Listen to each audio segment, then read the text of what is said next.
A beloved local brothel is under threat of being shut down after a consumer watchdog on television puts pressure to the government to close its doors.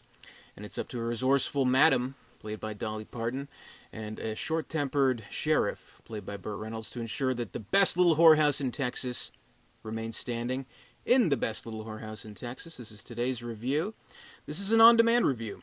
This request comes from Mauricio Ibieta. Thank you very much for your recommendation.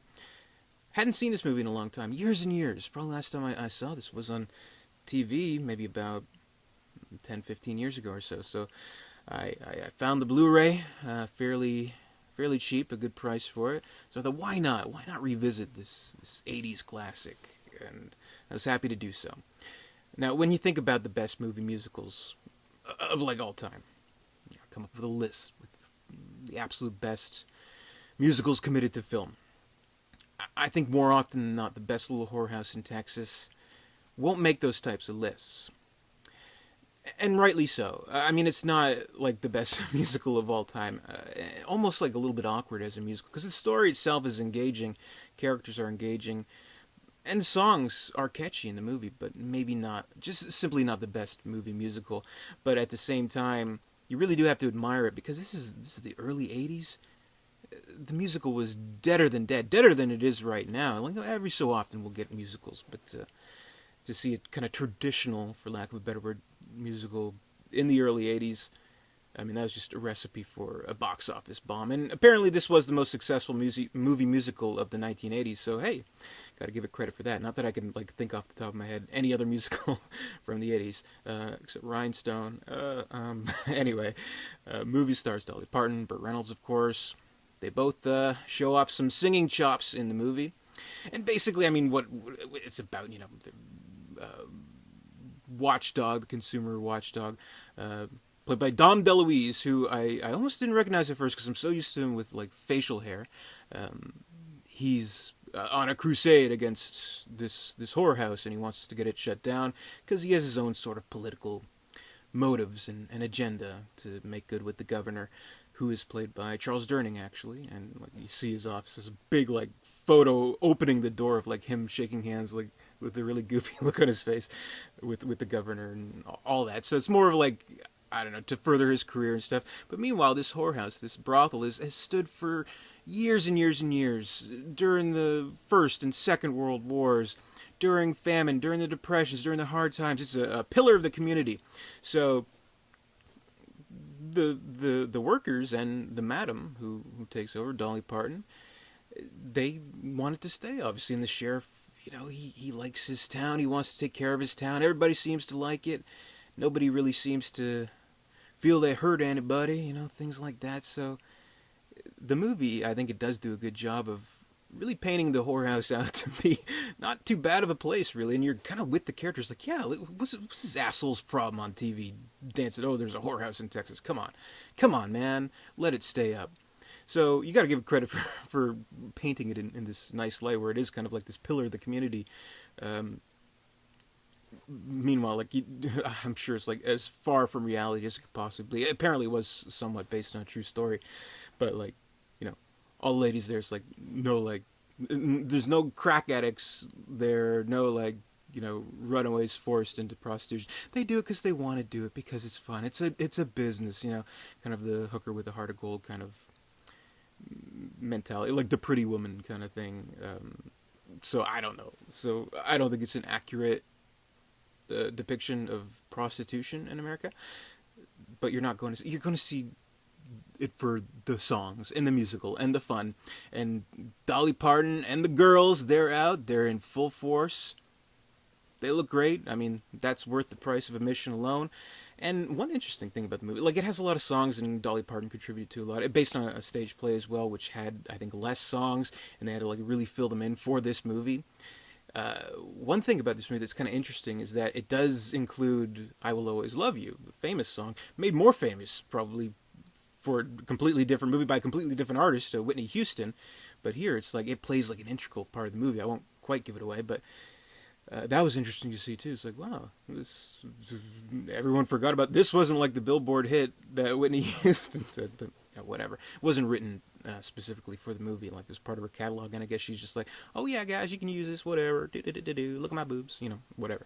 So that was interesting, and I do think, it's ultimately a love story between Dolly Parton and Burt Reynolds, and they only really have one scene where they both sing and duet together, which is a pretty good.